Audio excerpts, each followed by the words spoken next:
Greetings and welcome to the United States Transhumanist Party Virtual Enlightenment Salon. My name is Gennady Stolyarov II, and I am the chairman of the U.S. Transhumanist Party.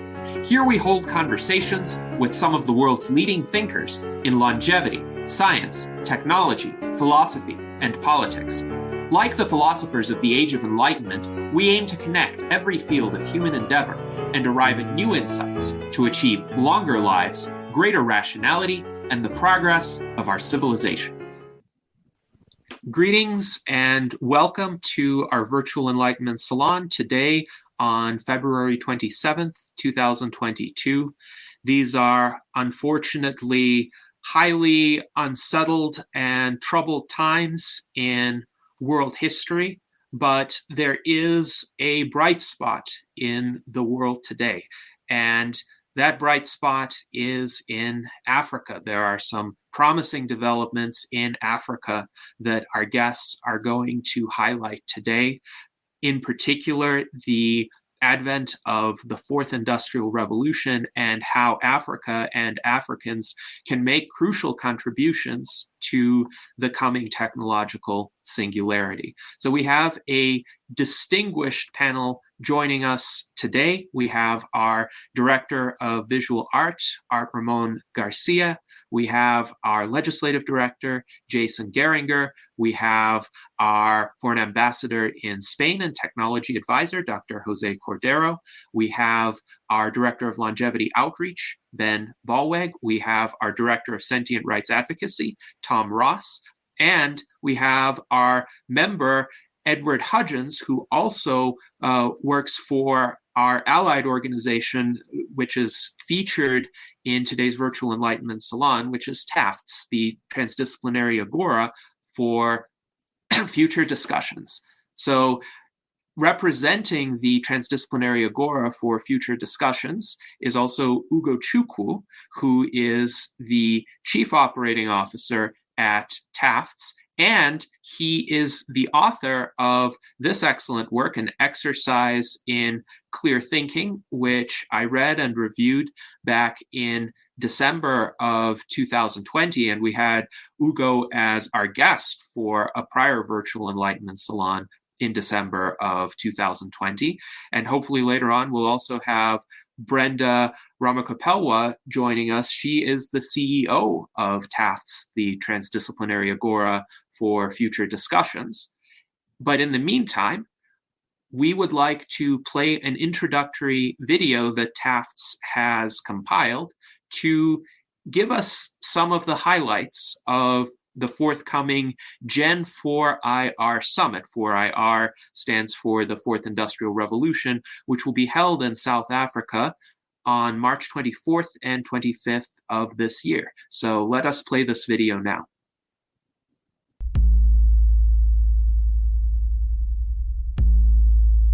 The dawn of a new generation is here, a new civilization. It all began in the mountains and valleys of our plains, where the first of our kind was born by Mother Nature, the cradle of humankind. Ever since then, our species have thrived. We've learned how to speak, write, fly, and create new worlds. Our journey of civilization has taken us to many lands, beyond waters and far into the depth of space. Today, the force of evolution has taken us to the new path. Are we ready to take this leap? To go on this journey, we must return to our origins. As we enter a new epoch for our species, we must understand that the origin of mankind is literally its future. We are leading humanity to this next phase. This is an invitation to begin the journey of the next level of our technological progress, from where our civilization began. Introducing Gen 4IR, accelerating our singularity future for development in Africa. TAFTS Global Summit for 2022 will be held at the beautiful Sun City Resort in the Northwest Province of South Africa. It brings together delegates and speakers from various parts of the world who will come and share their experience and expertise and help to come up with collaborative solution between academia, private and public institutions. Now, at this summit, first, you will learn about the exponential technologies in communications and information, robotics, artificial intelligence, nanotech, and much more that are going to allow entrepreneurs and reformers in Africa to transform their economies, their institutions, and their whole societies. Second, you are going to be able to meet and talk with those reformers, the intellectuals, and the entrepreneurs who are going to create this transformation. And third, you can be part of the transformation yourself at this conference. You will be engaged. You will see what the future of Africa can be and should be if we unleash the creative intelligence and power of South Africans and people in all African countries. We have to move along with the moving times. And if you're really concerned about the future of humanity and what we can do in order to change it or make it better for ourselves and for the coming generation, you have to be there. I'll be there 23rd and 24th of March 2022, Sun City, South Africa. I'm glad that no matter what, we can organize this special event in Sun City, and hope to see you soon, guys. To check our website, our social media. We are working for you day by day to get together the prominent names all around the world, from biotech, longevity industry, offline car market, cryptocurrency, and artificial intelligence as well. Futurists, transhumanists, singularitarians, longevity scientists, industry pioneers will converge to produce ideas that will inspire projects that will drive the fourth industrial revolution. TAFTS is a gateway in and out of Africa. We have been connecting governments, companies, organizations, policymakers and entrepreneurs to come together to think, create and build the future of our species. This summit is a futurecast.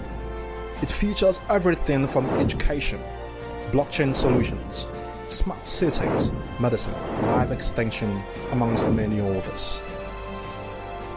Become part of the minds that will fashion the next generation of the fourth industrial revolution. It begins here. Welcome to Sun City.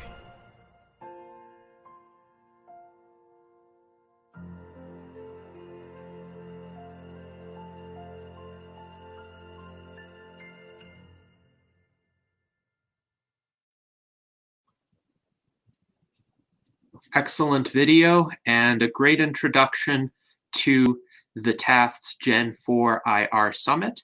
And I'm pleased to announce that we have Brenda Ramokopelwa, the CEO of TAFTS, with us.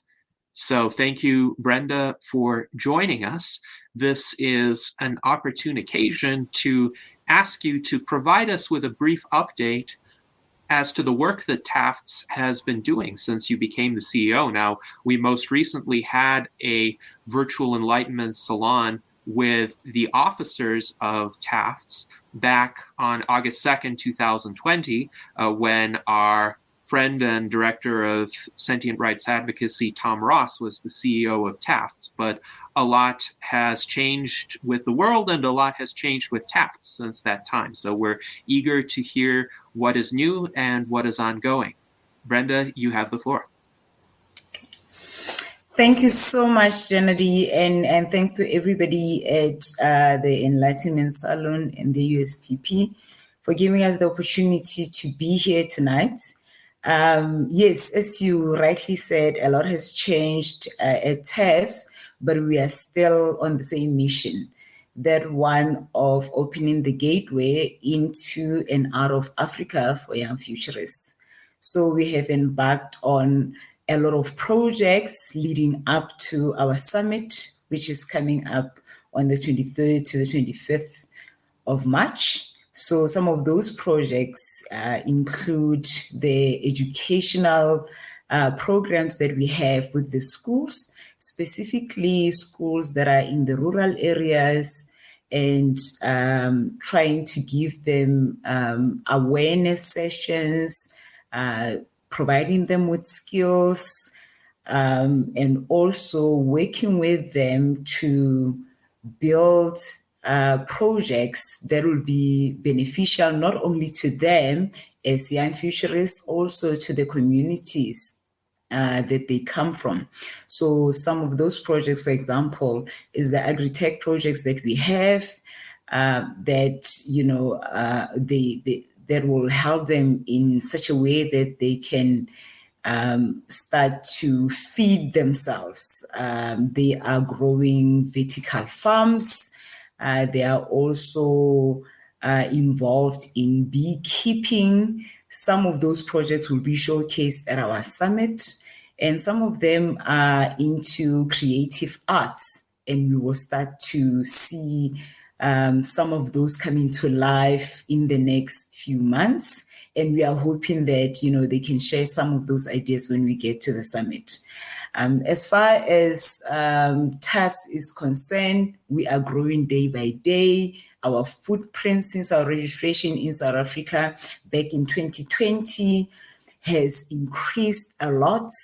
Out of the 54 countries that we have in the African continent, I can, confidently say that we have touched a lot of the countries in the continent. I think, if I look at the officers that we've got, we are slowly reaching the 10th or 5th or 11th country so far in terms of representation. This is now talking about the officers that are represented, that are representing TAFs in the different countries.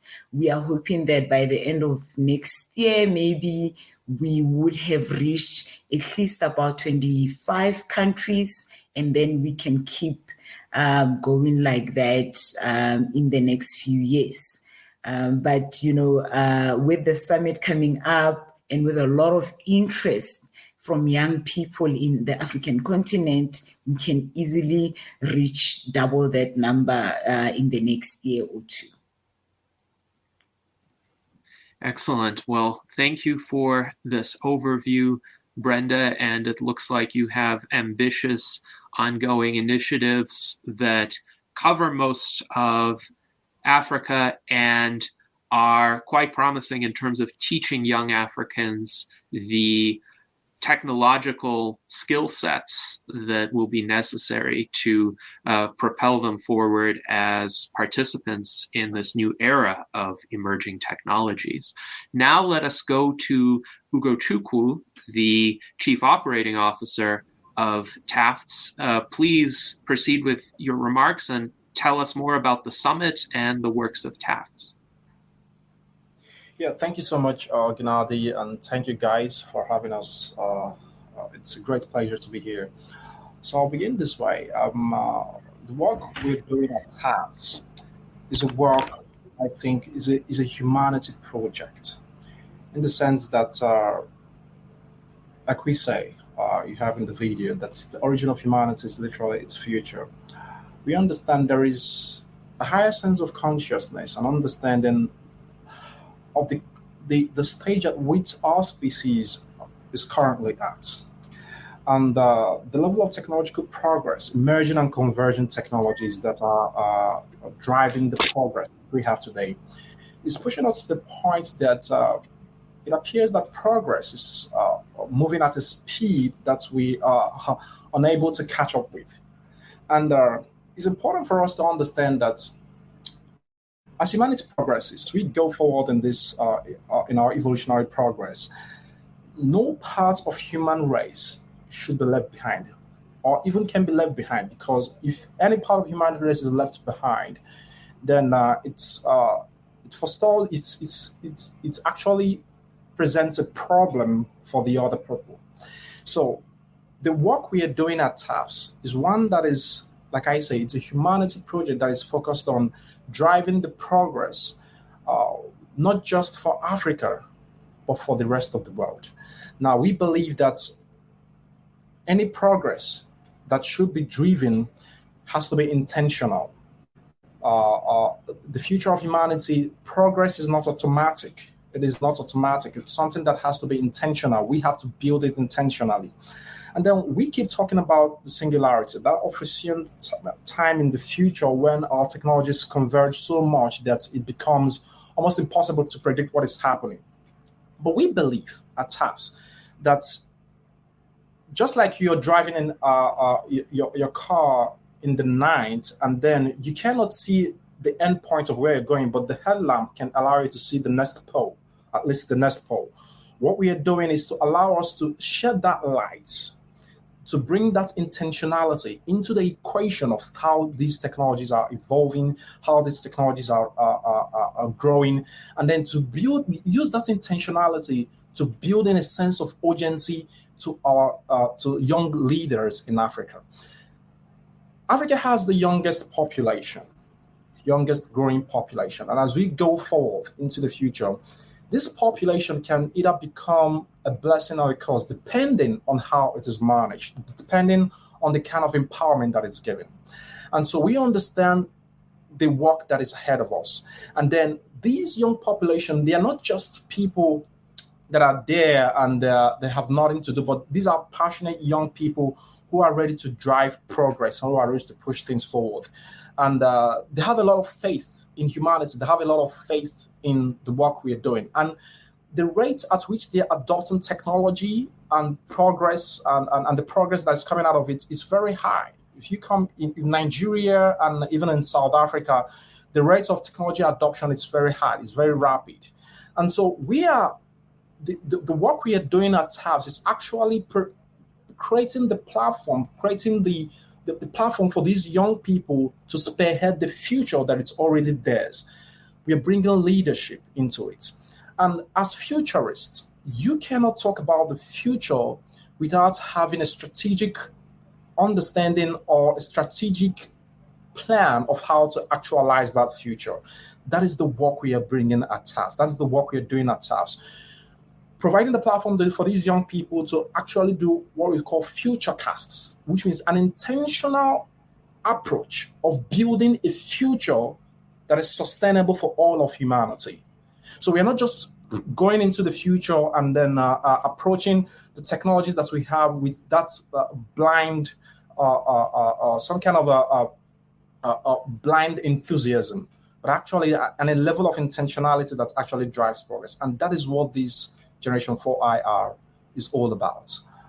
Building the gateway in and out of Africa to allow for entrepreneurs, policymakers, futurists, people from all walks of life to come into Africa to have that touch with this young, bright, vibrant population that is ready to move forward, and then to bring the intentionality that comes with leadership, what leadership is supposed to bring, so that we can drive this progress forward, so that we can drive the future of humanity forward, so that we can accelerate our singularity future, not just for the development of Africa, but across the world.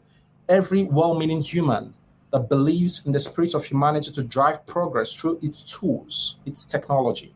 This is what TAFS is for. And this is why we are doing this summit. Excellent remarks. Thank you very much, Ugo. And this is echoed by Tom Ross, who says this is a great video thus far. And Alan Crowley has actually cited a comment that I also wanted to highlight independently that you made, Ugo. Anything that must be driven intentionally. And Alan says so many people and organizations blunder ahead simply assuming that they are on the right track and doing the right things. He furthermore says, thank you for expressing that sentiment and backing it up with an intentional plan. So indeed, progress is not automatic. It's not guaranteed. We have to work for it. And we have to build up the infrastructure for it, both in terms of the organizational infrastructure and the educational infrastructure. And I commend TAFS for putting forth efforts to do just that. And now let us go to Dr. Edward Hudgens for his remarks on the work of TAFS. Well, thank you very much. Appreciate the opportunity to be here again. And by the way, I want to mention another book, Seizing Our Singularity Future, which I edited, and Janati, you have a chapter in this book, so as do I. So I just, this is another Taft project. And again, I want to highly recommend to everybody Ugo's excellent book on an exercise in clear thinking. I mean, because that's what it comes down to. You've got to start with thinking. And, if you don't have that, if you can't think clearly, all of the wonderful things we're talking about here today are going to not come about. But I actually got interested in Africa specifically in the late 1980s. I was working in a place called the Heritage Foundation, and I wanted to develop a thing called an Index of Economic Freedom. And the first paper I did, research, I looked at Africa, and I looked at sub-Saharan Africa minus South Africa, because we were treating that as a special case because of the apartheid situation. I looked at 1965 to 85, and I wanted to see how those African countries were doing. And they had on average $500 per capita income, and total GDP was about $100 billion. That was 1965, okay, which is about the time most of them were getting their independence. By 1985, per capita income was still about $500 because of population growth, even though GDP had grown from 100 billion to 200 billion. And I said, what would happen if the sub-Saharan African countries grew at the same rate as the so-called four Asian tigers, South Korea, Taiwan, Singapore, and Hong Kong? So I crunched those numbers, and I came up with, instead of having $500 per capita income, it would be about $1,800 instead of 200 billion GDP. It would be 648 billion GDP. The point is that economic growth could really have helped those countries. And the countries, of course, have struggled along over the intervening decades. But something that is very new and very important is, of course, mass communications and information means that the technologies that were often simply reserved for the West or for the most developed countries are now everywhere and spreading everywhere. The fact that I'm having this incredible conversation with my incredible friends in South Africa, in Nigeria, and who knows where else is an indication of that. The second thing is that this technology not only allows people in Africa to, I think, be at the spearhead of economic development, it's going to be at the spearhead of cultural change and political change. And the reason is that if you look at the Index of Economic Freedom, which I worked on and helped develop there at the Heritage Foundation, you find that one of the reasons the African countries are among the poorest in the world, if you look at correlation between economic liberty and prosperity, the ones that are the least free are also the poorest. And the things where there really is a problem in Africa, a lot of them have incredible resources, obviously, but it's a cultural governmental problem. On property rights, for example, if on a 1 to 100 scale, African countries, sub-Saharan Africa taken together, rate about 47% compared to 57% for the rest of the world, and a 90% score on protecting property rights for the most free countries and therefore the most prosperous countries. Judicial independence, 37% for African countries, 46% for the rest of the world, 80% for the most developed and prosperous countries. And government integrity, only 29% for the African countries, 44% for the rest of the world, almost 90% for the most developed countries, meaning there's a political problem in the African countries. Now, fortunately, two interesting things are happening. This is where Taft is really at the spearhead. First of all, a lot of the African governments are starting to get interested in what Taft is doing, especially in South Africa. This is very important. Also, what this conference and the follow-up is going to be doing is training the next generation of cadres who are going to be the leaders. They're going to be the entrepreneurs. They're going to be the leaders of industries.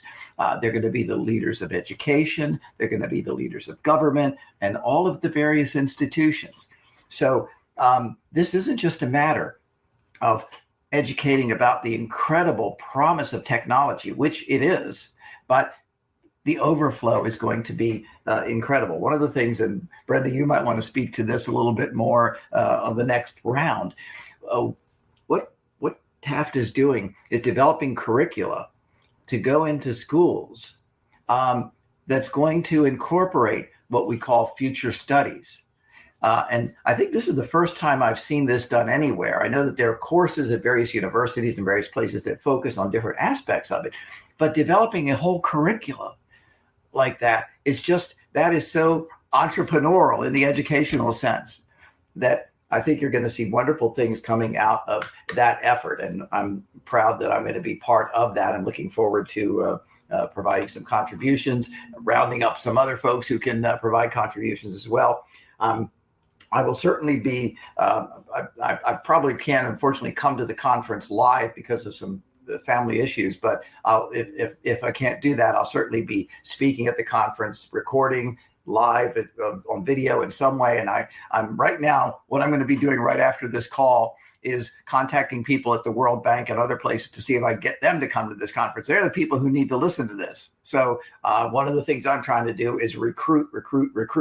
So I'll get off of this call right at the end and start recruiting for you guys a little bit more. Okay. Anyway, it's an incredible organization. It's going to be an incredible conference, and I urge everyone to tune in. Thank you very much, Edward. And Mike Lazine states that Dr. Hudgens really did some serious research. He says, great job. And we echo this. And I do think the next subject of conversation ought to be the future studies curricula that Tufts is putting together. So, Brenda, could you please elaborate upon your work in this area? Thank you so much. And thank you, Dr. Hudgens, for highlighting that. I think, that is the most incredible initiative that Tufts is embarking on, and thanks to the likes of Dr. Hudgens, Chukwu, who are really driving this project. So what this project is about is trying to introduce future studies, as Dr. Hudgens has highlighted, and we are touching not only on what is coming down the line in terms of technology advancement and science advancement. We are really looking at all the disciplines across the sectors and saying, what is it that we think, based on where the future is going, needs to be taught in schools today? What are the type of skills that are needed by the young people today that will put them in a better position tomorrow to be able to make informed decisions, to be able to, to lead better than what we are seeing? I mean, earlier on, he highlighted the fact that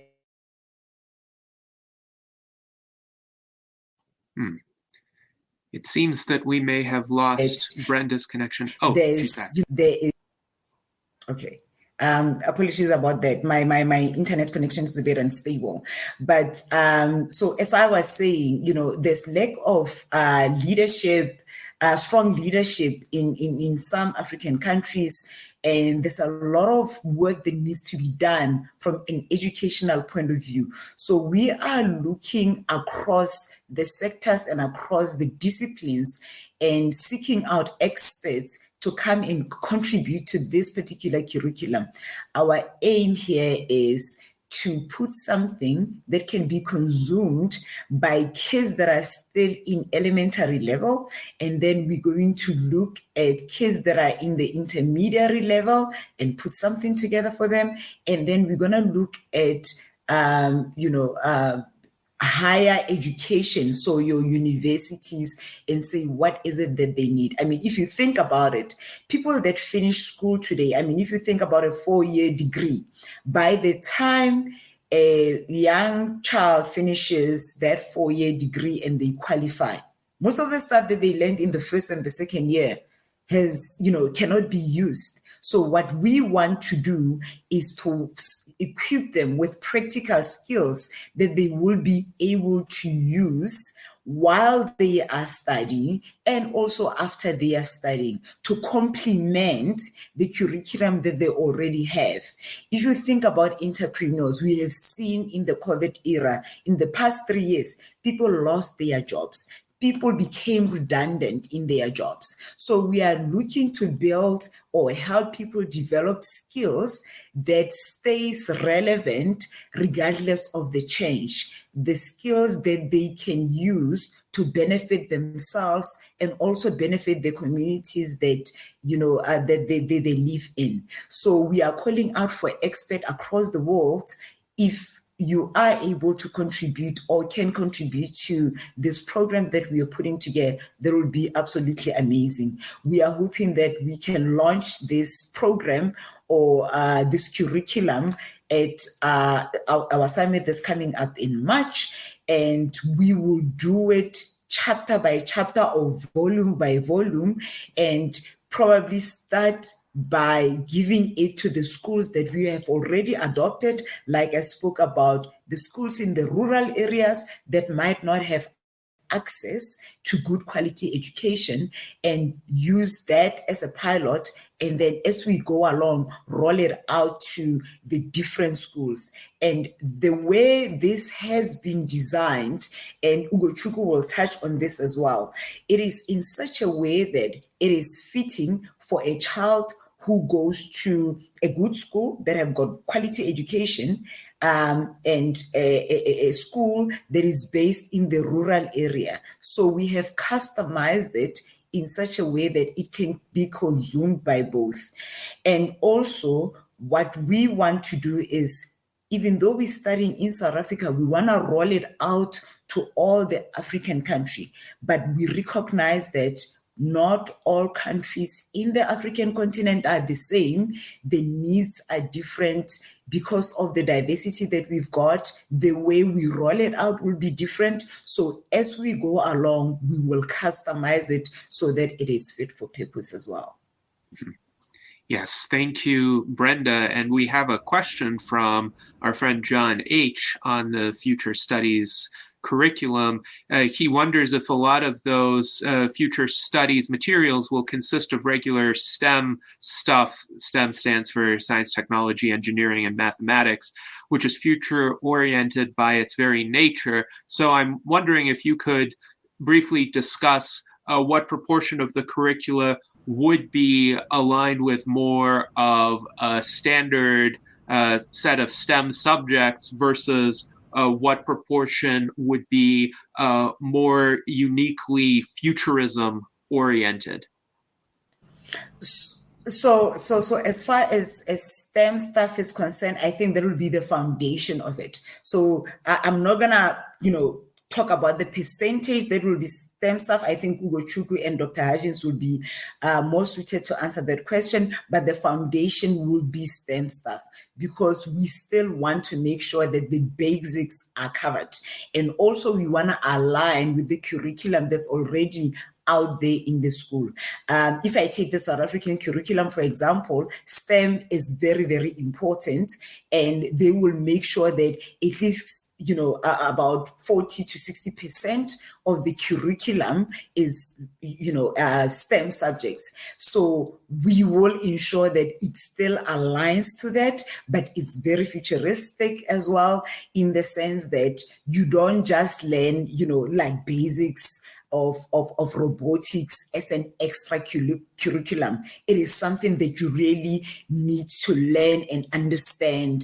And we're gonna teach a bit of programming. And then if you think about critical thinking, which is something that Ugo specializes in, we're gonna go into that. And then we're going to think, if you think about, what can be consumed by a case that's in a grade 1 versus a child that is in a senior class in high school, we will try to differentiate between the two. But to answer the question more directly, yes, STEM stuff will still be there. Not sure about the percentage, but that will form the foundation of what we are building. Excellent. Thank you, Brenda. And now let us go to Ugo for his elaboration on the future studies curricula. Yeah, so just to start off a little bit on that, at the core of the program itself, it's STEM, because practically what's the the curriculum, the course, and actually also the book is all about is empowering students to become problem solvers, empowering students to think like leaders. And when we talk about thinking like leaders, I think to a large extent, what is bereft of leadership that we have in the world today is a lack of understanding of how the world actually works. And that is what STEM at its core addresses. So if you look at the program, what we mapped out, I could share with some of you who are interested to contribute. There is at its core, everything is underlined at STEM. There are programs there that deal with how to think like a futurist, how to think like an engineer, how to think like a scientist, how to think like a leader. So these are issues that are very, very important. So you're thinking about problems that deal with humanity, but you're thinking at it from the first principles of the sciences, because that's what at the core of the STEM. That's what it's all about. Thinking about problem solving from the first principles. These are what we want to engender in these students. So when you start teaching students how to think from first principles from a very elementary level, it empowers them in an understanding of how the world works, so that as you learn how to think like a scientist, like an engineer, like a futurist, we have programs there that deal with transhumanism as a concept and also practical applications of it, singularity. These are issues and programs and subjects that are taught that are embedded in the program, in the course itself. It forms at the fabric of it. So if you mesh this with the practical understanding of the first principles, which is what the sciences are all about, then it empowers the students to really know how to solve problems and to come out with practical solutions on issues that pertain to the world. So that is what the curriculum is really all about. We want to empower students who will become leaders, so that they can think in practical terms, so that they can think on how to solve problems in more practical ways, to think clearly and be able to solve problems, from the first principles. So it forms a huge core aspect of what the curriculum is all about. And it's very important.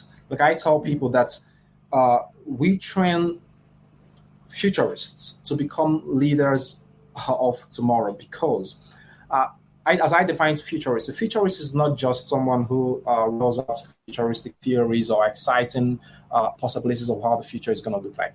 A futurist is someone who has a vision for tomorrow and a strategic way to get us there, a strategic and practical plan to get us there. That is what the futurist is all about. And this is at the core of what we want to engender in the students. And you cannot think of practical solutions of how to get people there if you don't know how to, if you don't understand pattern thinking, if you don't understand how to think in patterns, if you don't understand how to simulate, run simulations, if you don't understand how to think in first principles, if you don't understand history. Part of the programs that are there is historic thinking and futuristic thinking. We teach this side by side. For you to predict the future, you have to understand the past and understand the patterns so that you can predict them, and then simulate what you can use to create the future. It's a very core aspect of this. So these are the thinking skills that students will be empowered with. And I think anybody that is empowered with this kind of a skill will approach the future with a more confident approach than with a wishful thinking of what it's going to look like. So that's, in a nutshell, that's what the program is all about. I can share with you if you're interested in contributing or being part of this great work.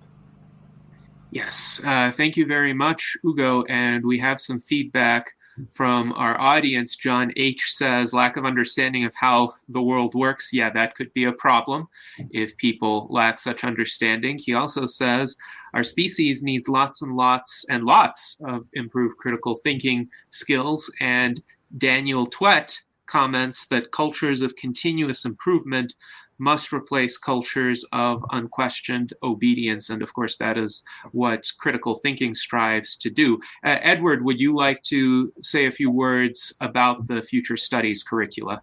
I certainly agree with Ugo on all of these things. And again, that's why I call his book to everybody's attention, because it's an exercise in just that.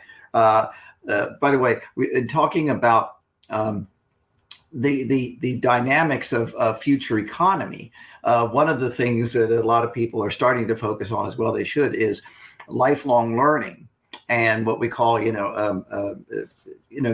the kind of skills ready when they're needed, because we do have a very dynamic economy, especially in advanced countries, but it's going to be the same in African countries.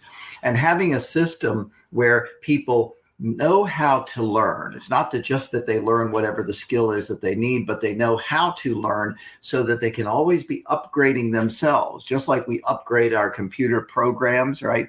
It's a matter of constantly upgrading yourself.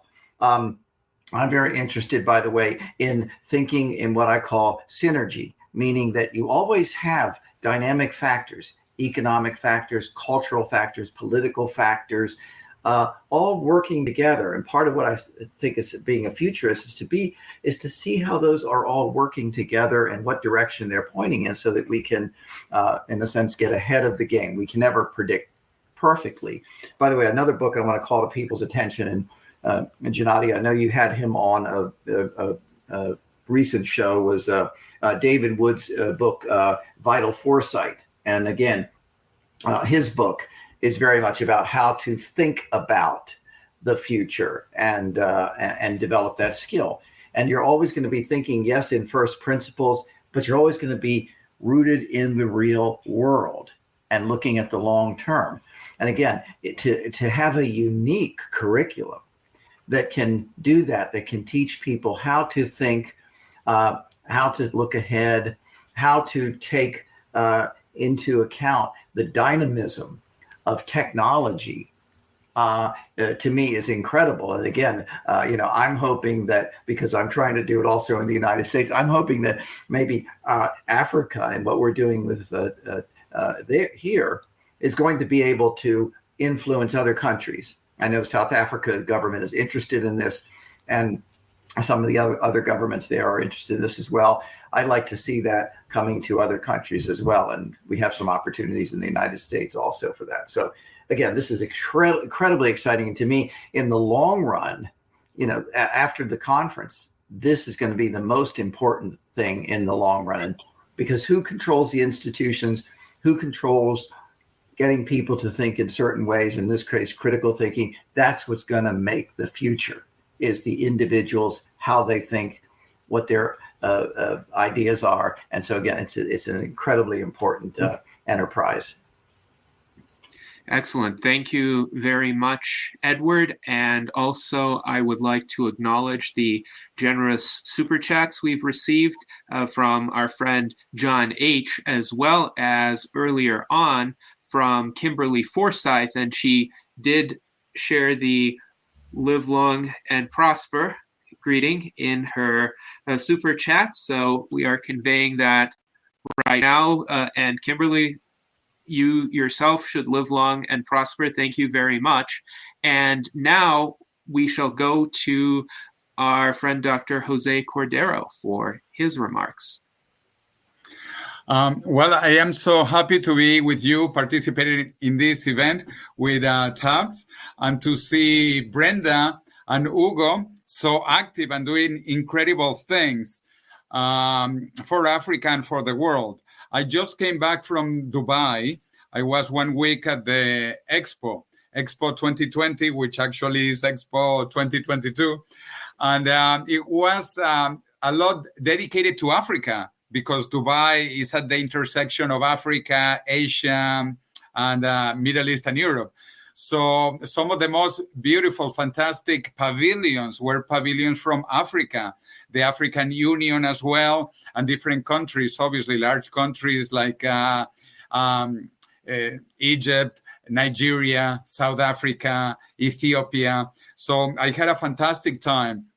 I have a special attachment with Africa because I lived 3 years in different African countries. In a former life, I was in the oil exploration business. I was in petroleum search and discovery. And I was in many countries in Africa. And I remember very dearly Africa also, because I am from Latin America. I grew up in South America, in Venezuela. I see there are many similarities to Africa and Latin America, also in terms of integration and development. If the European Union was the first area of the planet that integrated, Latin America is coming up now, and Africa is the next one. So I'm very excited about what we will see in Africa, and also in terms of development and growth. I see fantastic opportunities, growth between 5 and 10% for many African countries. So I'm really, really excited to see what will be happening in Africa and the big role of TABS in Africa. Also, I'm supposed to participate on the Gen 4 IR event.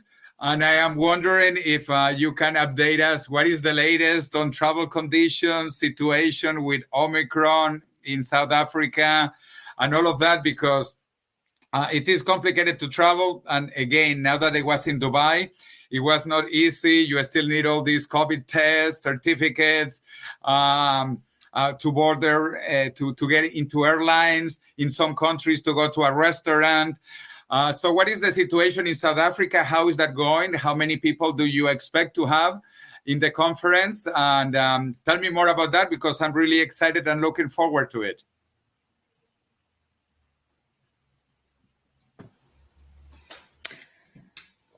Janedi, if you don't mind, I'll just go in and respond to that.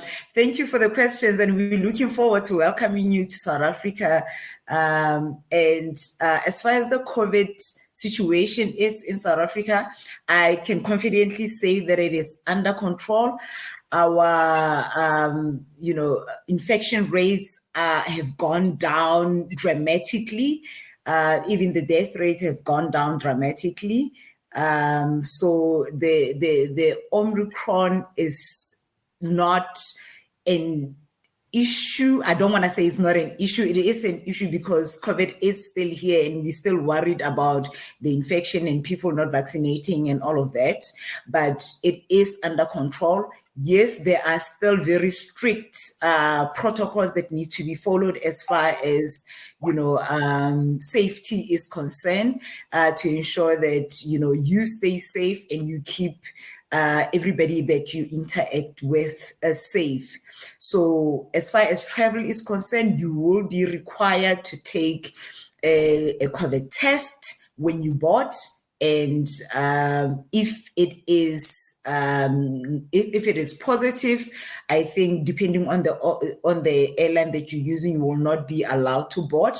When you land in South Africa, they will require you to, one, if you have not vaccinated, to show a negative COVID test.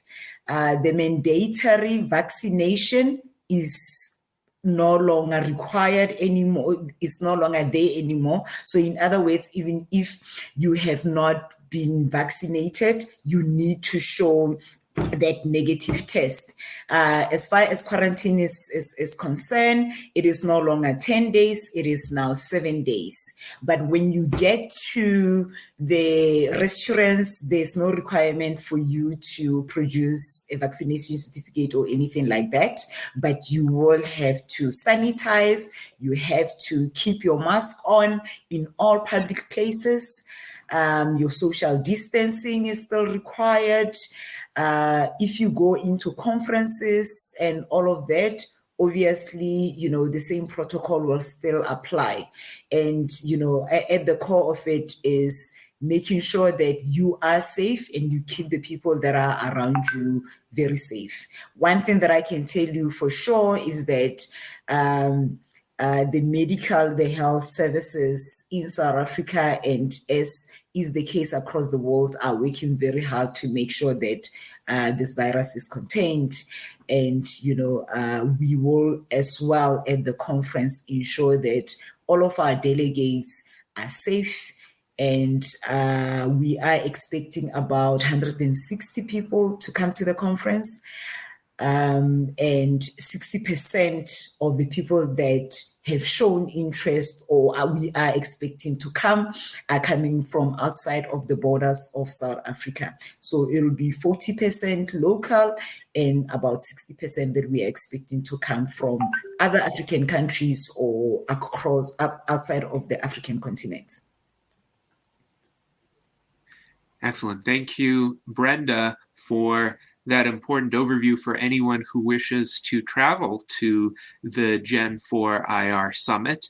And by the way, Jose, our friend John H. says, Viva la Revolución. So thank you. Fantastic. In Spanish, Viva la Revolución. Excellent. And the discussion of the travel arrangements does bring up another question, which is, what are the ways in which someone might participate in the Gen 4 IR Summit? I understand that it will be held in person in South Africa, so one can register for a travel to it. Is there any option for either a virtual participation or virtual speaking? I know that there are some distinguished speakers there from the European countries and from the United States, and another person I've seen on the program is Dr. Bill Andrews. So what are some of the options for speakers as well as for attendees of the Gen 4 IR Summit? So first preference is in person. So we will give preference to all of the speakers that will attend in person, because it is definitely not a hybrid event. Unless the regulation changes or the COVID situation changes, we want to keep it as 100% in person. But we do realize that because of some restriction in different countries and the type of expertise that we really, really want to feature at the conference, it might be difficult for some of our speakers to travel. We have allowed for a small percentage and a very small percentage to present virtually. They will send the pre-recorded videos and be able to take some of the questions live.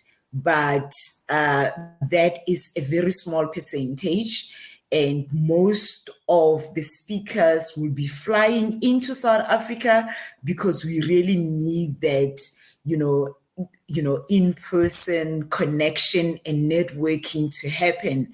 Because starting from the 23rd, which will be the day that we're welcoming everybody at the Sun City Resort, we are going to start with the welcome ceremony where all our delegates and our speakers get to interact with the locals, be it the people from the community and all of the other people that are traveling from the different South African provinces. We have the entrepreneurs, we have people from the public sector, the government representatives, we have people from the private sector that are coming there. A lot of people haven't been out since COVID started. So people are quite excited to go out there and, have that personal interaction. So we really are encouraging everybody to come to South Africa and, just get a feel of, the African hospitality. After, on the second day, we also have a full day with different topics. If you look at our program on our conference site, it will tell you about the different speakers that will be coming from the African continent, from outside of Africa. And in the evening as well, we are hoping to, entertain everybody with the drums and beats and dancing and we are going to have dinner under the African skies and it will be quite amazing. On Friday, the 25th, when we close out our conference, we are going to have the different young people that will be on stage presenting their creative and innovative ideas, talking about what, their view for the future is, and what are the projects that they have been involved with TEFs, and also talking about, what is it that they see for their own future, and what they think about the world at large. So it will be quite interesting to listen to these young ones. We will close that off with a lot of other speakers. We will have a panel discussion as well around blockchain, around space exploration. So there's many topics that will be covered. After that, we will take some of our delegates and our speakers on a safari excursion, and they will also get to see the surrounding communities as well. We have support from the Department of Tourism, who are excited to really give you an experience as far as African tourism is concerned. We have support from the province of the Northwest, which is where the Sun City Resort is situated, that will be, those people will be at the conference and would really want you to experience the Northwest province. Some of our delegates are choosing to stay post the conference as well, who will be traveling to the Kruger National Park to see the Big Five. By the way, you can still see the Big Five just close to the Sun City Resort. But there is Mpumalanga as well, if you would like to do that. Some of that will like to see the African beaches as well. So they'll be traveling to either Durban or going to Cape Town. So there's a lot that's on offer over and above the education and the empowerment that will be happening at the conference. Excellent. Thank you, Brenda. And in our chat, Osanakachi Akumakalu from Tafts states, we ask all members of the Transhumanist Party to please help us promote this event on their socials. And I did just feature the URL for the Gen 4 IR Summit on this stream. So please visit that site. It is gen4ir.org. And also please share the link to this virtual enlightenment salon on various social media groups and platforms, because this is a great way to hear from Brenda and Ugo and Edward what this event is going to be like, what it will feature. And as Brenda said, if you are able to travel to South Africa for the summit, that is what they would prefer. And thank you for the detailed overview of the kinds of events and amenities that you expect to offer there. Also, I'd like to acknowledge this generous super chat from Gloria Soria in Argentina. So she contributed 200 Argentine pesos. I think this is the first time we've had a super chat in Argentine pesos, which just shows we are growing in terms of our global reach. So thank you very much for that. And now I'm curious if our panelists have any questions for our guests from Tafts. Let us start with Art Ramon Garcia.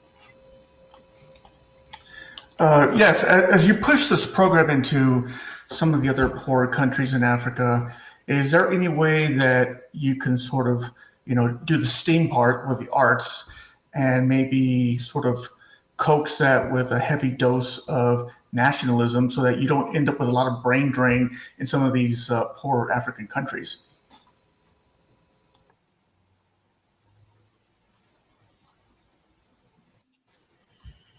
I would like for Ugo to take that, but as I said, TEFS is multidisciplinary, and in that token, we do not leave any sector out.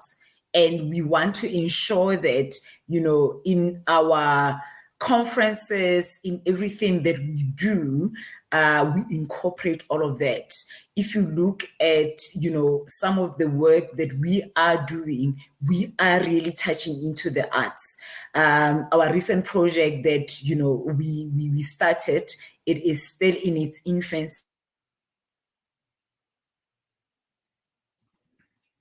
It looks like Brenda's connection was interrupted again, and that's unfortunate. But Ugo, if you could elaborate on... It looks at, creativity and all of that from the young ones. So, as I said, Ugo can expand on that, but we do not want to leave any sector outside of what we're doing.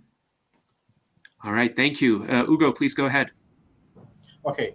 Yeah, so the arts is a very important aspect of what we are doing because we are very much focused on building the identity of the African, because a huge part of what was lost in colonialism, it's the identity of the African and the history. And it's a big project, and very something that is I myself is very passionate about, because for you to actually build a history, for you to actually build a future, you must understand where you're coming from. You must understand who you are, and that's embedded in your identity, self-identity, and also cultural identity. And that is a huge part of what the arts is really all about. And we are very much into that because we understand the importance of history. So if you look at, as I rolled out some of the programs in our curriculum, we talk about there's the historic part of it that we talk about how we teach that empowers children to learn how to think like historians. So, excuse me. So it's a very important aspect of what we're doing. Learn how to think like historians so that you can learn how to think like a futurist. So it's a core aspect of what we're doing. And to think like historians is also embedded into the arts and all of that. So it's a core aspect of what we are doing, and we are very much interested in that, and we're really pushing that. South Africa, it's a place of art and beauty. If you visit the place, it's rich in historical context. You have the cradle of humankind, where you had the fossils of early proto-humans like Homo neanderthals and all of that. And so, and it's richly preserved, very well preserved. The government did a great job when it comes to that. So it's a core aspect, and delegates, people who come for the conference, you will be seeing that. So we encourage you also to register. If you cannot come physically, maybe you can sponsor someone else and get the tickets for someone else to come as part of not only the support, but belief in what we are doing and where we're going.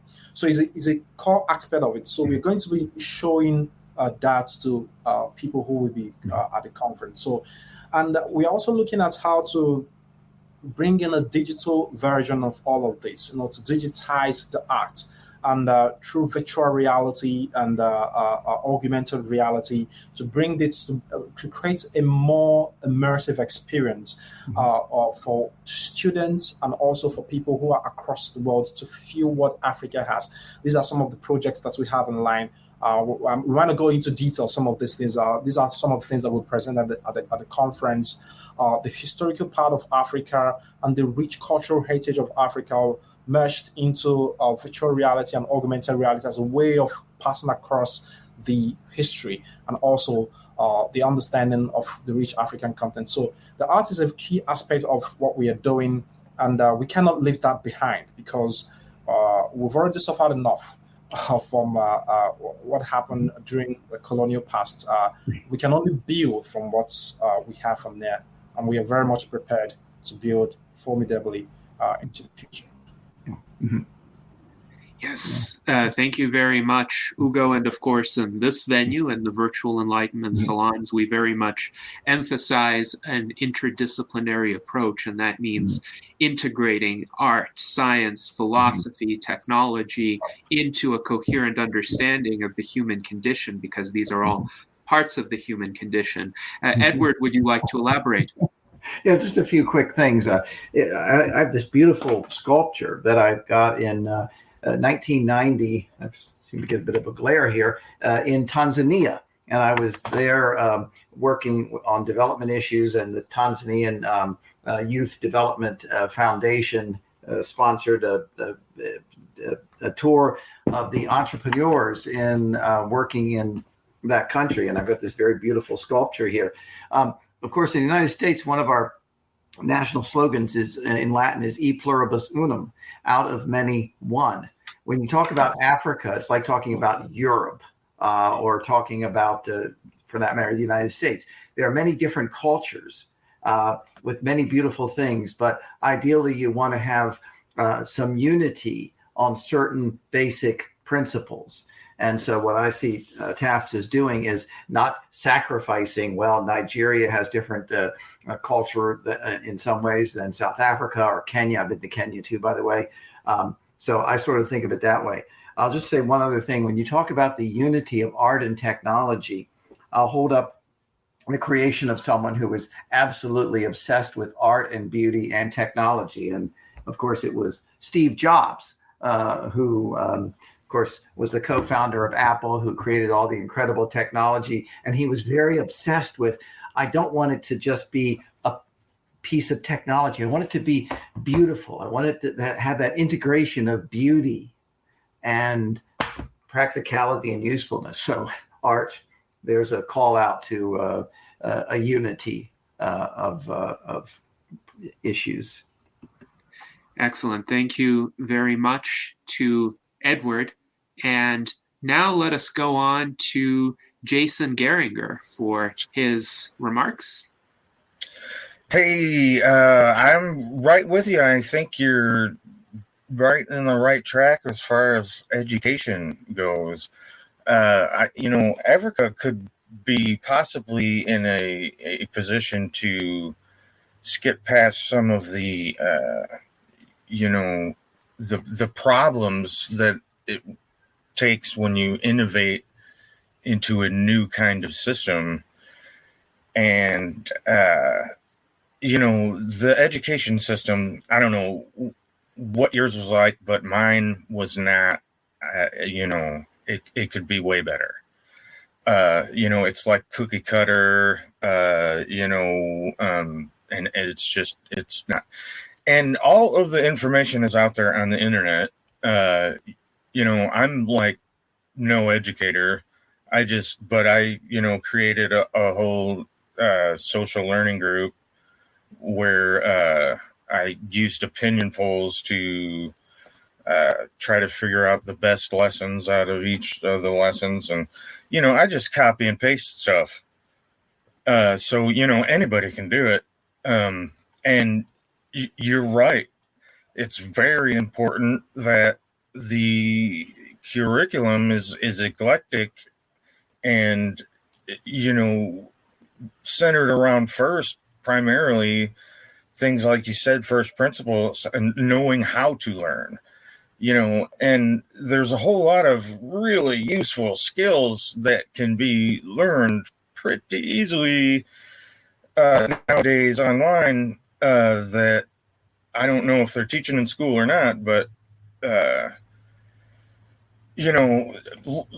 little things like web design and photo editing, video editing, and how to use a digital audio workstation, and there's all kinds of things that are basically, it's all free now, almost, the knowledge anyway. We just need somebody to sort of collect it up. Now, whether or not that's going to get you a degree, it's not Harvard, but, there's useful skills that people can learn just right off the internet for free, is what I mean. So, I think you're right along the right track. And I think if you do put in all that infrastructure, you could almost, Africa could almost catch right up in a generation, if it had,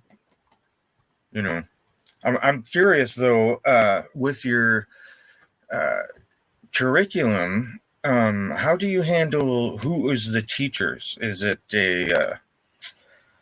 like a group learning situation, and you have a group go through the certain thing at certain time, or is there a self-learning with maybe mentors, or do you have like a teacher that runs a just regular like class, or how do you do that?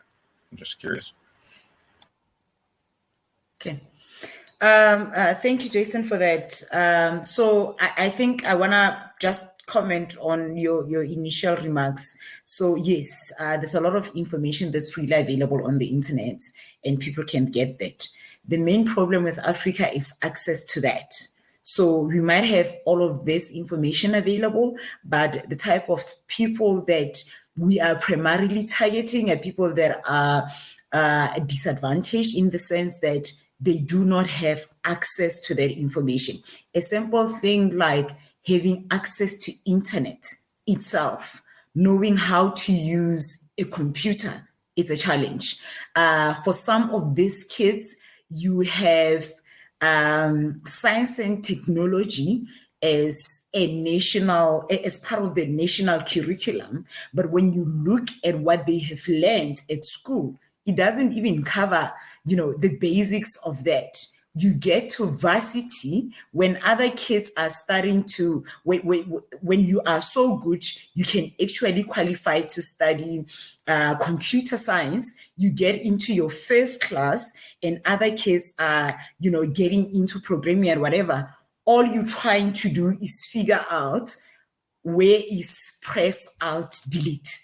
It's the little things that are not there that are really hindering, that step forward that we really need to understand and try to help these ones with, so that they also can be on par with, their peers that are in the cities that have got access.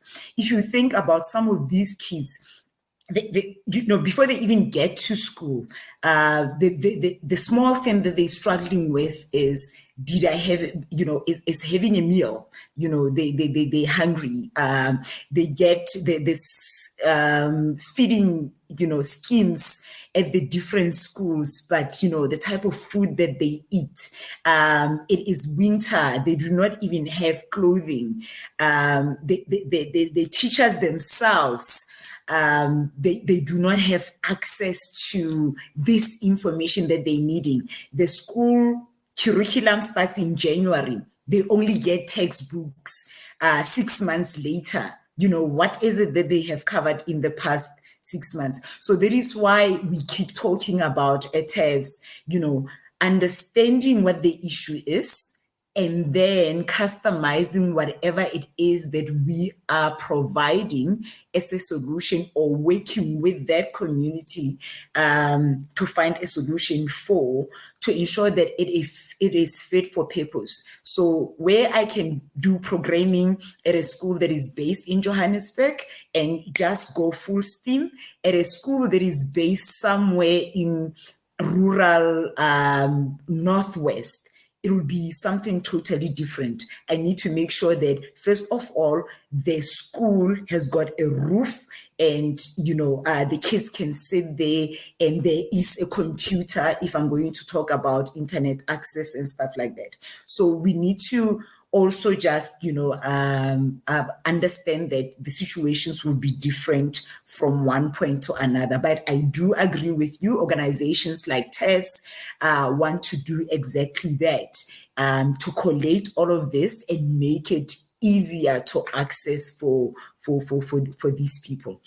As far as how we want to roll out the training, what we want to do is provide blended training. In some cases, yes, it will be somebody that's standing there and then, teaching in a class, depending on what the needs are for that particular community or that particular group of students or entrepreneurs. Because remember, it's not only students, it's also people that are, retrenched. It's people that want to learn new skills, that want to be upskilled and all of that. So it might be that it might be trained, it might be, training that you get by just, as long as you've got Wi-Fi and you've got a computer, you can go in there. There are courses that are there that you can just consume without anybody being there. And you can just call up a mentor that will, or a tutor that can help you go through it.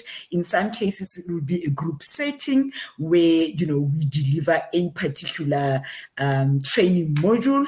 And then in some cases, it will be practical on-the-job training where we develop specific skills. So it is blended, and it will be it will be based on what the needs are of that particular community that we are dealing with at the time.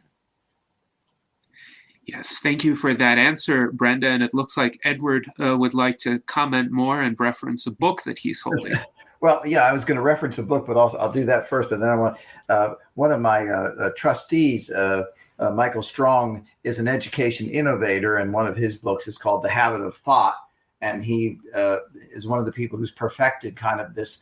I like to call it the application of the sort of thing that Ugo is doing, where he does it in the classroom. You can see videos of him working with young children and interacting with young children and teaching them how to think. There's an approach in this country called the Montessori method, which actually comes from Italy, from Maria Montessori, that is incredibly successful. If you look at the students coming out of this of the Montessori schools, they tend to be far better than many other students. You also see in this country a real explosion of homeschooling, where you take some of these things like the great courses, like the Khan Academy and so forth, and blend them together. Brenda's right that, in different countries and in different regions, you're going to have to apply this. That's why I say when you talk about Africa, it's like talking about Europe, and there's a big difference between different areas and so forth. And just getting a roof over the student's head and getting internet access and so forth is crucial. But we often think of entrepreneurs as simply entrepreneurs of products, making, who's going to make the next one of these or the next one of these or whatever, or medical breakthroughs and so forth. Entrepreneurism in education is perhaps the most important entrepreneurism. That is, entrepreneurs who come up with the best ways of educating. And remember, I've got twin daughters, and they're very different. And the way they learn is very different. You're not training 87.4% of people. You're training individuals. You're teaching individuals. And that's why you have to allow for a system that in the long run focuses on the individual, how they learn best, and you basically have customized education. So that's one of the things I'm hoping to see, not only in Africa, of course, but here in the future, is as we develop better ways of educating through experimentation and the like. Yeah, I'm curious about that too, because I've noticed that sometimes people, I prefer self-learning, but like my brother, he was hands-on. He had to learn by doing stuff. He had to look at it, take it apart, blah, blah, blah, blah. And so I noticed that there's different ways people learn, and I'm wondering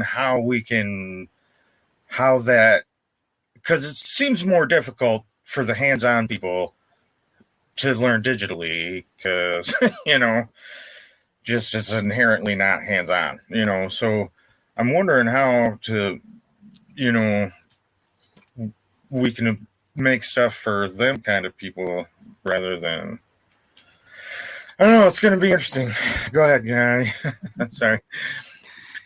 Yes, so Jason was asking about the distinction between hands-on learning and digital learning and different learning styles that various individuals have greater comfort with. How would the Taft's Future Studies curricula address this?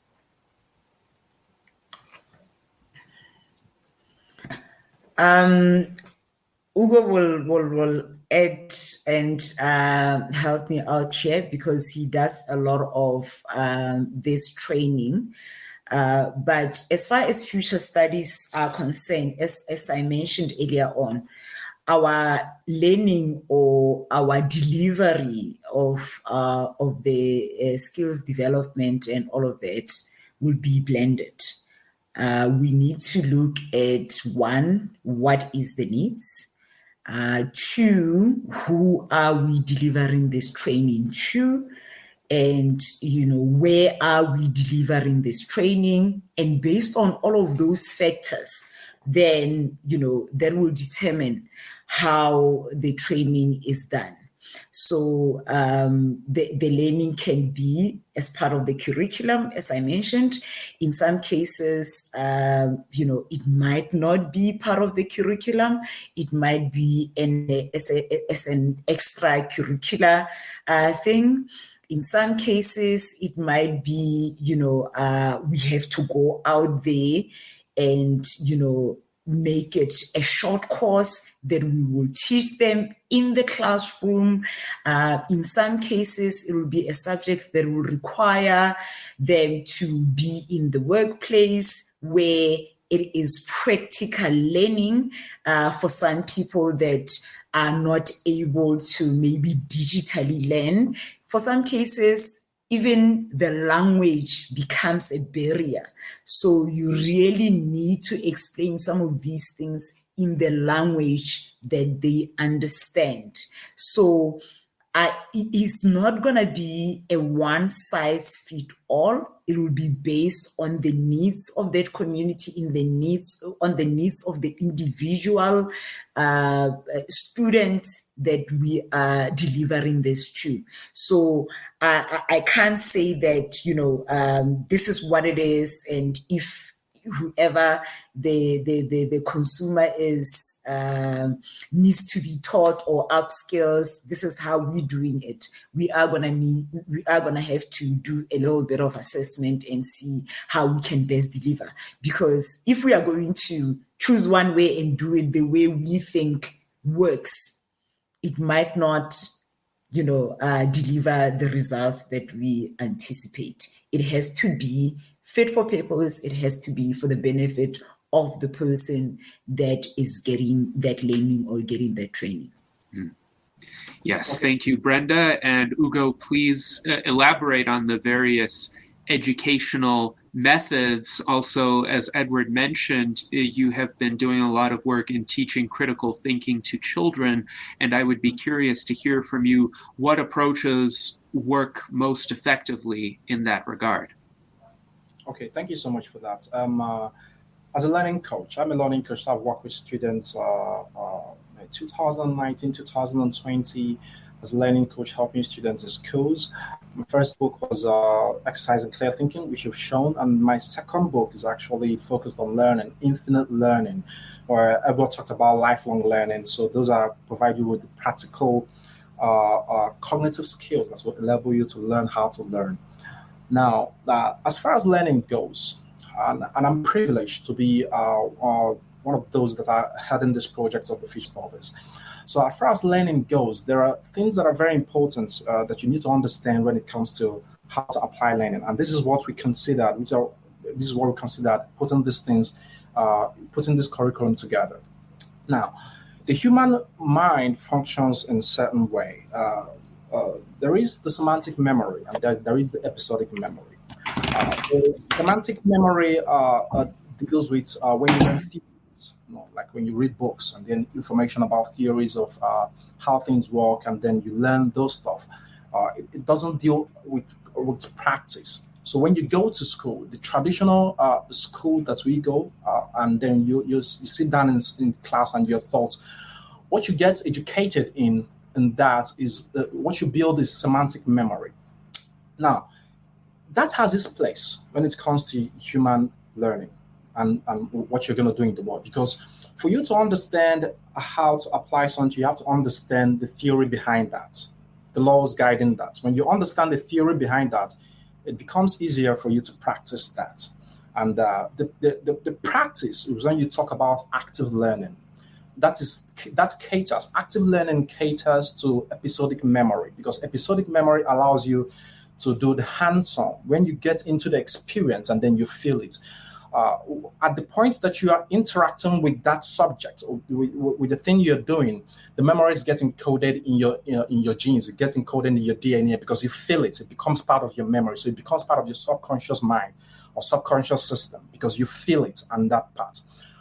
For the people who learn more, using the active part or learning actively, those are the people who are more dexterous, and it's easier for them to learn through that process. That has its place. Do you understand? It has its place in learning. And then we have also organized this curriculum in a way like Brenda talked about, so that it is blended. So we understand there is a role that semantic memory plays, and there's also a role that episodic memory plays. And so we created it in such a way. There is parts that deal with passive learning. The passive learning part is the one that deals with the semantic. That's when you learn the theory that is behind things. And there's the part that deals with active learning. That is where you actually practice it so that it becomes part of the episodic memory. You learn it and it becomes part of you.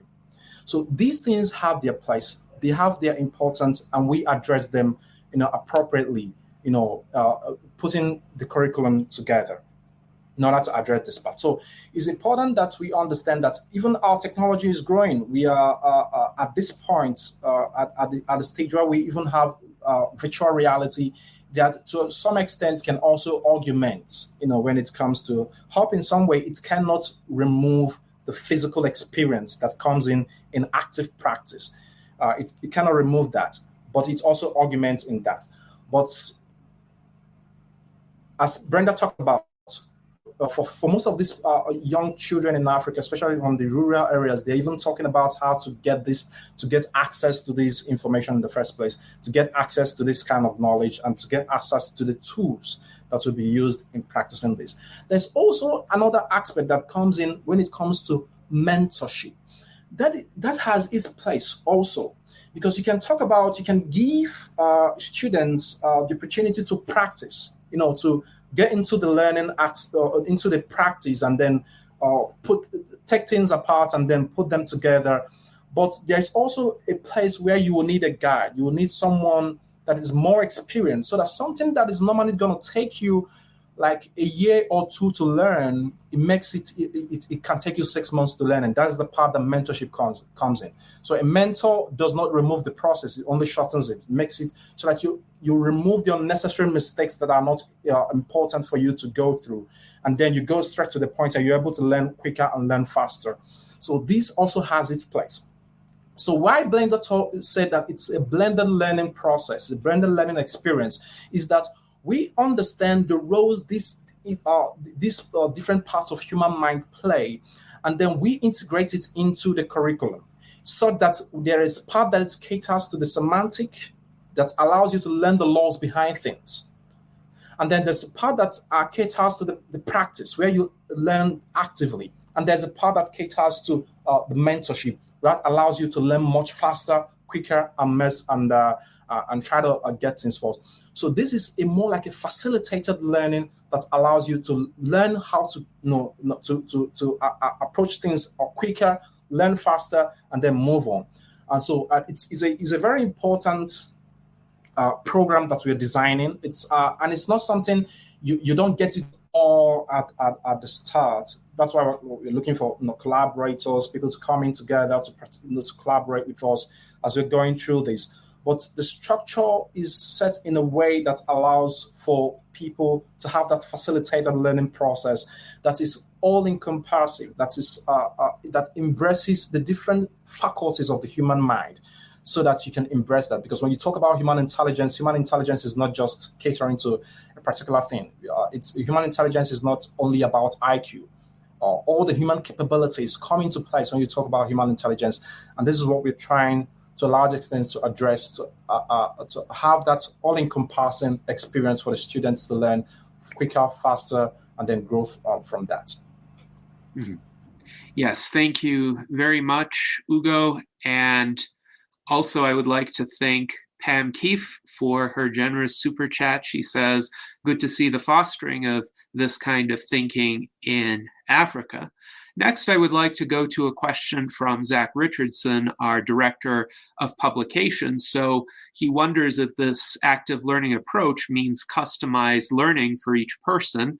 He writes that one-size-fits-all education benefits from standardization and is already extremely expensive in the USA. So how do you propose to control costs? And Jason Geringer in the chat responds that a lot of that expense in the United States is bricks and mortar, and it doesn't have to be literally completely different for every single person, but some customization would be nice. And of course, I've said that the most effective types of communication and learning would be one-on-one. On the other hand, I am quite fond of self-study, so I have attained many professional designations just by studying textbooks, working out practice problems myself, and passing some of the most difficult exams in the world, which are the actuarial exams offered by the Society of Actuaries and the Casualty Actuarial Society. So for me, it's not a problem to have standardized materials and then study those standardized materials, but it is also an asset to have somebody with whom I can communicate in person to resolve issues that may arise. So do you think perhaps there is the opportunity for a cost-effective hybrid approach where you have standardized materials that people can go through on their own in the majority of circumstances, but if they need some clarification, some explanation, some guidance, or overcoming some sort of hurdle that they face, then they have the customized interaction, which would then be targeted toward helping them overcome their difficulties? Yeah. Let's see, I think Ugo may have wanted to comment on this. The project, so we call it a project, is more of is broken down into different sections. So we have the curriculum that is developed, that has been developed they're going to be rolled out to schools, and there are also books that will help, that will guide in the process, putting out this curriculum, and then courses inside. Now, the book is going to be written in volumes, and it's written to address, to help each class or each level of students. So definitely there are materials that have been put out, that have been produced, that are going to help the students, for people who want to learn these things, for who want to read on their own, who want to study on their own and get this piece of information on their own. Definitely there are materials that we're putting together.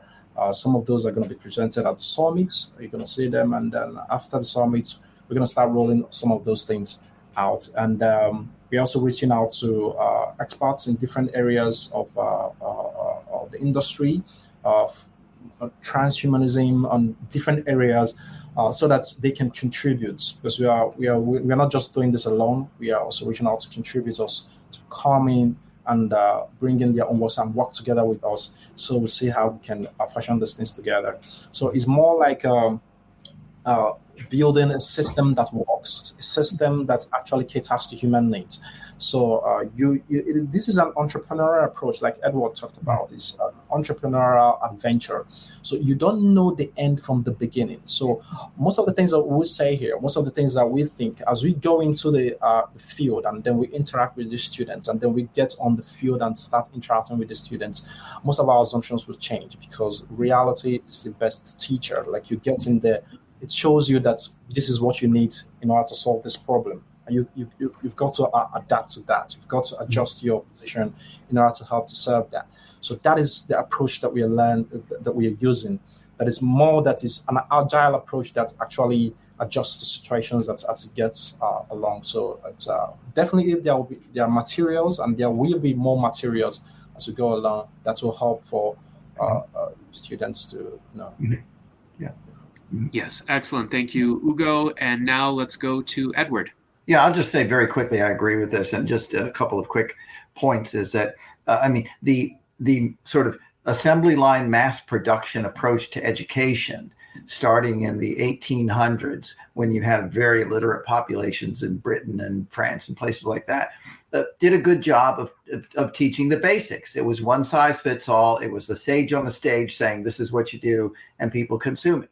And it had a very important place. And it still, I suspect, has a place in Africa, in certain parts of Africa. As I say, first get a roof over the heads of kids, get them some books and so forth. And so the economic thing might be exactly what we're talking about. But as we become more prosperous, and especially with the technology, then you can do more customizations. First of all, it's been done anyway. I was looking at my friend's book, and he's got an outline for 4 different models of how to construct sort of 4 classroom models. And I know different Montessori schools have tried different mixes of what they do in the classroom itself. So you still have the same physical classroom, but you don't just have a sage on a stage like me lecturing you guys. You have, kids can go to the corner where, I really am interested in how these hands-on math things work, or this or that or the other. And then you have mentors and guides. And there are different models that are already being developed and are already working in different places. And with the technology we have, it becomes even more easier to customize. Again, because of the COVID, so many of our kids, including mine, have been on Zoom. A lot of the schools, including my own elementary school, has been basically using Khan Academy videos to teach the kids. It's already out there. So you're going to see a lot of entrepreneurism, and what works, in certain parts of South Africa might not be the best in certain parts of Kenya and certain parts of Nigeria and all. But it's exactly what Ugo and Brenda are talking about, is that this is getting off the ground. This is innovative. And I think in the end, it's going to be, I think people in the United States and Europe are going to look to Africa and say, wow, look what these folks have done. They're not just, these folks who are always behind us. They're the innovators. Yeah, Yes, and just quickly, let me add something. As part of the approaches that we adopt, and it's something that I tried out when I was doing a program with students in Nigeria, and that was in 2019. So I did a pilot project with them that the students I had to divide the students into 10 groups. So 10 different groups. And then from those 10 different groups, the students we had to distribute questions on what is the most nagging problems that you have in your community that you want to solve. And it's very interesting when you do this kind of a thing. And this is what part of the things we're going to be, or we are implementing on this project, because I had to test it out there to know how it works. Very interesting what you find out. There's a burst of creativity and insight that happens when you ask that kind of a question to students, very young students, teenagers, 12 to 10 years, 15 years, within that age bracket. So when I did that experiment, I noticed that these students, they started coming up with very interesting ideas of problems on how to solve these problems. And then they came together, each group would, different people will come up with different ideas, and then they will select amongst themselves on what idea they want to work on. So each of the 10 groups come up with an idea that they want to work on. And so they started working on this project. They will do research, they will consult, they will meet people, and then we started bringing in mentors, people who are more experienced in that field, maybe to give them some kind of a guidance. And I noticed something that happened. It fast-tracked their learning process of this student, because in Nigeria, we have our classes divided into this senior secondary, and there's junior secondary, and there's senior secondary in the secondary school. That's what you guys call high school in the United States. So for a student that is in high school, in the junior secondary, those JSS3, she was talking about solving extraordinary problems, like to create digital devices that is not gonna have that's not ever gonna lose signals. Things that are, things that I myself couldn't have thought about. And when she started researching on this with members of her group, she started going deep into areas of physics, of technology, things that are not even within the reach of her curriculum, what she was supposed to study at the level she was in class. So she went ahead, way ahead of what she was supposed to be studying. So that kind of creative combination of learning that allows students to look for solutions based on the problem they are witnessing in their own life and their own community. Some of them were coming up with problems that were witnessing in their family. And you notice that these are entrepreneurial ideas, things that if you had some kind of a venture capital, some kind of what will I say, a creative hub or a funding hub that would focus on the student and then see how these ideas can be funded, you will get a hub of ideas and solutions, entrepreneurial, that are going to solve a lot of problems in the society. Some of them were thinking of how, some of them were in rural areas where they had a lot of dust and untarred roads. So they were thinking of how to create shoes that will not get dusty. Like some of the, and when you start thinking of solutions into that kind of a thing, then you're getting into the areas of nanotechnology, building things that become dust resistant and all of those things. So you notice the kind of the burst of ideas that can start coming up when you create this kind of growth. So that was an experiment I did back then, and it really informed me like how well this can be really implemented and put in. So it's part of the things that were approaches that we also were also put in place as we roll this out. Excellent. Thank you, Ugo. And I am quite impressed by your discussion of how a problem-solving oriented approach to education can stimulate this kind of entrepreneurial thinking and innovation and internally motivate people to go beyond, let's say, the standard expectations of where they would be based on, for instance, their grade or their age cohort, and instead they could leapfrog that because they find certain insights in other disciplines that would be able to be brought to bear on solving a particular set of problems that they face or that they care about. So this is quite fascinating and quite promising, because I think if people, especially young students, see a direct connection between learning and making their lives better, then that will motivate them all the more. And we have some interesting comments as well. Mike Lazine says, I'm with Gennady on self-learning. That is how I picked knowing how to mix and make digital music. And he never went to school for that either. So he's self-taught in that regard. And then we have a comment from John H., who says, I think there's still a place for the sage on the stage as long as the sage is actually, sagacious, at least with respect to his or her own subject matter. So there are interesting lecturers. And indeed, this is an area where technology has really broadened our access to the sages on various stages throughout the world, because you can watch a lecture by a leading thinker in a particular subject very easily, often even for free online, of course, provided you live in a place with internet access.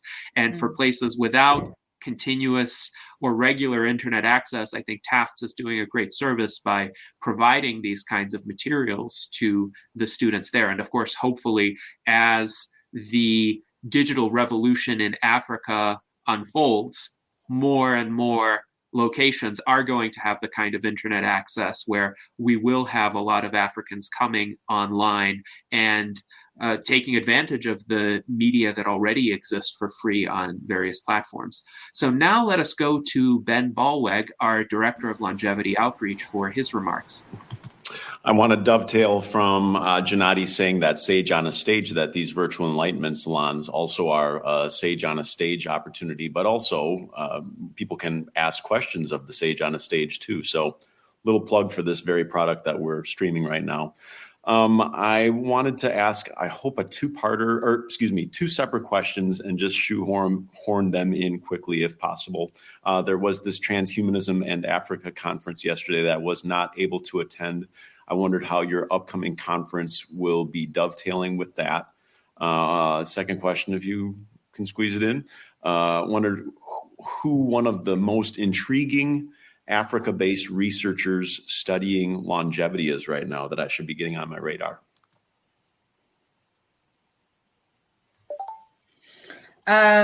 Okay, thank you for those two questions. The last one I'll leave to Ugo and Edward maybe to respond to that. So I also was waiting for that that session. We've got Chukwu Abdul, who's based in Nigeria, who was also part of that session.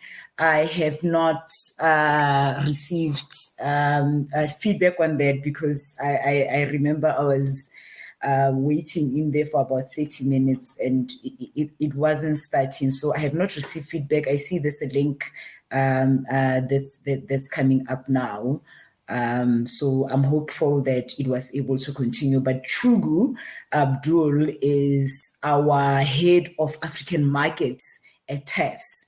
And, he'll be one of the speakers at our conference that's coming up, the global summit that we're talking about now. And I am sure, and then we've got a few other transhumanists that will be presenting at the conference as well. So I'm sure most of the conversations that we had yesterday and some of the ongoing conversations that I had will be somehow featured at our conference, and we hope to hear a lot more from transhumanists and what it is that they have to offer to our different audiences. Yes, thank you, Brenda. And I'll point out Chukwu Abdul was a guest at the Transhumanism and Africa conference, which I've linked here. Those who weren't able to attend can watch the replay. It was quite fascinating. He experienced an internet connection issue at first, but he then came back and was able to deliver his full remarks. So anyone who's interested, please make sure you watch that entire conference. There were some fascinating speakers, including Dr. Aubrey de Grey, Martine Rothblatt, Leo Igwe, also a great African transhumanist thinker, Stefan Lawrence Zorgner, and various others. So highly recommend watching the stream of that conference for anyone who wasn't there in person. And now I'm curious as to your thoughts on the other part of Ben's question, whether you are aware of any notable African researchers who are studying longevity, because this was an issue that Aubrey de Grey discussed as well, where I asked a question about the bottleneck of talent in longevity research right now being the primary challenge at present for further progress in the field now that funding has greatly expanded. And he and I both think that talent in Africa can be one key component to the solution to this bottleneck. So with education, with bringing more Africans online, with cultivating an interest in longevity and combating disease and combating aging among African students, we could raise the next cohort of great longevity researchers. So who do you think is doing some pivotal work in this area in Africa? Okay, thank you so much for that question. So part of this is what TAFS is really all about, and what we are really driving and pushing forward, because we want to get us more minds into these conversations and into these important topics as possible from this part of the world. Because when we're talking about questions of longevity, transhumanism, some of those things are issues that are things that are not really on the front burner when you come to Africa, especially when in schools or some of them. So that is why we are bringing in these future studies. That is why we're bringing in these questions relating to this. I, for one, am someone that is I've been interested in transhumanism and also longevity studies for a long period of time. I've had the opportunity to interview Aubrey de Grey. I've had the opportunity to also be in conversation and interview Max Moore that's doing works in cryogenetics and all of that. And those are quite fascinating works that they're doing. And this is what TAFS is really interested in. So at the moment, we don't have a lot of people that I know of in Africa that are doing this research. I might be wrong because I've not had time to dig in deep, but we are trying to engender this kind of thinking in Africa. And that is why at the conference, we have Aubrey the Girl will be speaking. We have Natasha Vidamore will be speaking. A lot of transhumanists, a lot of transhumanist thinkers, life extinction folks who are doing an incredible job in that area. We also be in attendance because we want to sow the seed, because we want to engender this kind of thinking and this kind of approach when it comes to solving one of the greatest problems that I think for humanity on a serious note. So that would be that's my answer for that. For now, I don't know of any person on my own. I might be wrong. Maybe I have to dig a little bit more on that. If I have, then I'll share those with you. But we are pushing forward to engender this kind of thinking and see how pull it through. Yes, thank you very much, Ugo. And hopefully, indeed, the Gen 4 IR Summit will be able to spark more interest in longevity research among Africans and furthermore help educate the up-and-coming talent that will contribute to such research there going forward. And we only have about 3 minutes left in our broadcast today. I wanted to briefly highlight an important contribution from two of our friends from Africa, also closely associated with Tafts, of course, Osinakachi Akuma Kalu and Ugo Chukwu Alo, who wrote this excellent post recently entitled, "Why Do We Spend So Much Destroying Rather Than Improving Humanity?" So please follow the link on Facebook and read it, because this is extremely relevant to the geopolitical crisis that exists now in Eastern Europe and threatens to engulf the world. And I want to read an excerpt from this statement and encourage you to read it in its entirety. Ugo Chukwu Alo and Osinakachi Akuma Kalu write, "In this time of unprecedented human progress, we seem to have decided to take many steps backwards. We have upturned our world in need of healing, growth, and development for destruction just because of our ego wars. Reeling from the devastating impact of COVID-19, there's no better time to seek peace than now. Every voice deserves to be heard, laws to be respected, and agreements reviewed in line with improving humanity. Of what benefit is the notion of first world countries and first world persons when, in all essence, everyone is created equal and designed to add value to our common community?" And they conclude with the following remarks. It's time to give peace the chance it deserves. As Michael Jackson said in his immortal song, "Heal the world, make it a better place for you and for me and the entire human race. There are people dying. If you care enough for the living, make a better place for you and me. Across the world, let's give peace a chance." And I say this sentiment strongly resonates with me, because the world faces a crisis that has been unprecedented in my lifetime and may be terminal for humanity unless we step back from the abyss and unless we pursue the path of peace and improving humanity rather than destruction.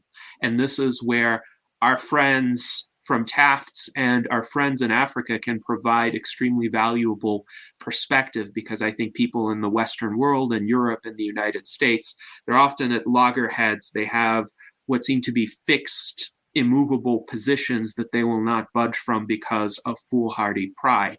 But if we have this outside perspective, this wisdom from people who have earnestly tried to improve their lives and to spread the benefits of science and technology and education throughout their continent, and in many respects are succeeding or are on the verge of success. If we can get their insights into this crisis situation, I think this will help. I think this will diffuse the tensions. And I hope in next week's broadcast, we will shed more light on the crisis in Eastern Europe and some opportunities for resolving it. In the meantime, I'd like to thank our guests from Tufts, Brenda Ramokopelwa, Ugo Chukwu, Edward Hudgens, and the entirety of our distinguished panel. And also, I will leave the last word to Jose Cordero in the last 20 seconds of this broadcast. What can you tell our audience? Well, I think that this crisis should be an opportunity. In fact, the Chinese character for crisis has two parts. The first one is danger, but the second one is opportunity. And I think this war will be such a major fiasco that governments will reconsider war altogether. And the same with the pandemic. I think this will be the last global pandemic. We are learning so much and improving so much that I truly hope this will be the last global pandemic in human history. So that's my positive message at the end. And I hope to see you next week and my friends also in Tufts in Africa in a few days. And as I like to say also, live long and prosper. Live long and prosper. Thank you, everyone. And until next time.